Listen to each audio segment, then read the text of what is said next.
ઉજ્જૈનમાં થયેલ ઘટનાને લઈને વડિયા મામલતદારને આવેદનપત્ર અપાયું।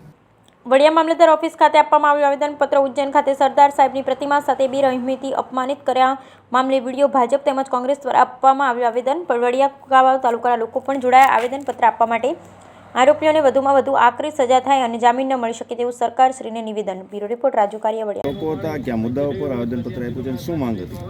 અમારે જે સરદાર પટેલ સાહેબ આ દેશના પૂર્વ નાયબ વડાપ્રધાન અને લોખંડી પુરુષ એનું ઉજ્જૈનની અંદર જે હીન કૃત્ય કરી અને આવારા લોકોએ જે એનું ટેસ્યુ તોડવામાં આવ્યું છે બાબતે આજે આખા દેશની અંદર આક્રોશ ઊભો થઈ રહ્યો છે અને આજે આખા દેશની અંદર આવેદન આપવામાં આવ્યું ત્યારે અમે પણ એના વિરુદ્ધમાં આવેદનપત્ર આપ્યું છે અને જે આ હીન કૃત્ય કરનારા ગમે તે હોય તેની સામે ધરપકડ કરી અને લાંબા સમયથી જામીન ન મળે। આવેદનપત્ર આપ્યું છે, શું છે આખો મુદ્દો જણાવો વિગતથી।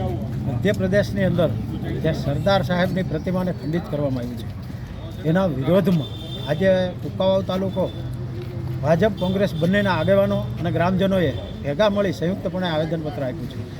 અમારો માગણી એટલી છે કે સરદાર સાહેબની જે પ્રતિમાને ખંડિત કરી છે એના જે કંઈ ગુનેગાર છે એને કડકમાં કડક સજા થવી જોઈએ।